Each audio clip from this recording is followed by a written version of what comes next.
Сайн байцгаана уу Coco Group компани үйлчлүүлэгчтэй. Та бүхэндээ нэгэн зар дуулах хэрэгтэй байна. За Coco Group компани зүгээс Express Cargo гэдэг группээ одоо хаах шийдвэр гарсан байгаа. За ингээд 2013 оны 11 сарын 1-ээс болоод эхлээд Express Cargo Group маань ерөнхийдөө хаагдах нэ. За энэ хүү шийдвэрийг бид бүхэн үйл ажиллагаагаа сайжруулахын тулд гаргасан байгаа. За үүнээс хойш хэрэглэгч харилцагч та бүхэн маань Coco Group гэсэн хуудасаар үйлчлүүлж байна уу гэж хүсэх байна. За одоо тэгэхээр хайлтын хэсэгт Facebook-ийн хайлтын хэсэг дээр Coco гэж бичгтээ Coco Group гэдээ гараад байна тийм ээ. За ингээд ийшээ ороод за энэ хүү хуудасаар ерөнхийдөө үүнээс хойш үйлчлүүлж байх нэ. Танд хэрвээ асуух зүйл байгаа бол за пост гэсэн хэсэгтээ шууд бичээд пост хийхэд за таны бичсэн бүх зүйлс маань за энд харагдана.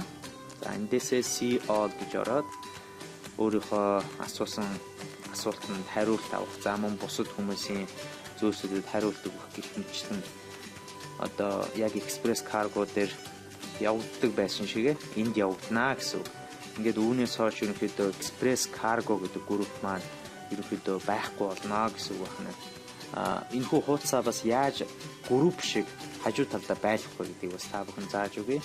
За жишээ нь Express Cargo гэдэг энэ groups гэсэн хэсгээр энэ байгаа учраас ороход амар байдаг тийм ээ. За өмнөх энэ логоны хэсгээр нь дарахаар add to favorites гэдэг ийшээ дарахаар ингээ орчдөг тийм ээ. За ингэхээр ерөнхийдөө ийшээ байнга ороод юмнуудаа үзэж яхад та бүхэнд бас хялбар байдаг байхаа. За үүнтэй ижилхэн Coco Group-ийг бас хуудсыг бас тэгэх боломжтой. За хуудас руугаа ингэж ороод за мэдээж та лайк дарж байж манай хуудастай холбоотой мэдээллүүдийг авах боломжтой. За тэгээд лайк хэсгээр ингээд дарах дээр ямар хөө мэдээлэлүүд авах вэ гэдгийг бас та сонгож болно. За notification буюу бүх одоо энэ дээр явагдаж байгаа бүх зүйлсийг авах уу гэх юм. За settings хэсэг рүү ороод бүгдийг нь авч явах уу, ихэнхийг нь авах уу, зөвхөн чухлуудыг авах уу гэдгийг бас та сонголт хийж болно. За эндээсээ add to interest list гэдэг. За энэ дээр дарах дээр хэрвээ танд лист үүссэн байгаа бол тэр лист руугаа үүсгэж болох юм. За эсвэл яг байхгүй бол та шинээр үүсгэнэ гэсэн. За ингээд шинээр үүсгэе. Selected гэж орсон байгаа тийм ээ. За энэ дээр next гэж өгөөд за одоо энэ дээрээ хуудас та өөрөө одоо ямар нэг лист үүсгэж болно тийм ээ. Хуудасууд эсвэл cargo гэх юм. За энд бол зүгээр Coco Group гэх хүчээ.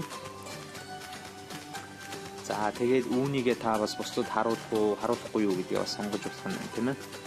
Ингээд за эндээсээ public гэдгийг сонгочихъя. Ингээд за одоо бид харцгаая. Forms дээр ингээд даръя. За ингэхээр за энд Coco Group гэдэг interest list-энд орж ирсэн байна тийм ээ. Үүнийгээ энэ дээш нь favorite руу оруулахад бол амархан шүү дээ. Түүнээс энэ case-ээр дараад add to favorites гэх. За ингэхээр Coco Group гэдэг одоо энд ороод ирчих. За одоо ингээд Coco Group дээр ингээд дарах дээр манай хуудсан дээр тавигдсан бүх зүйлсүүд маань ингээд харагдаж байна. За тэгээд та хуудас руу орохын тулд мэдээж Coco Group гэдэг дээрээ дараад ингээд орох боломжтой. Өөрөөр хэлэх юм бол заавалчгүй search хэсэг дээр Coco Group гэж бичих шаардлагагүйгээр яг нь хуудас руугаа ороод тэгээд асуулт хариулт юмудаа харж болох нэ. 2013 оны 11 сарын 1-ээс болоод та бүхэн Coco Group хуудасаар үйлчлүүлээрэй гэж хүсэж байна. За ингээд эргээд уулзлаа баярлалаа. Аз жаргалыг дэвших Coco Group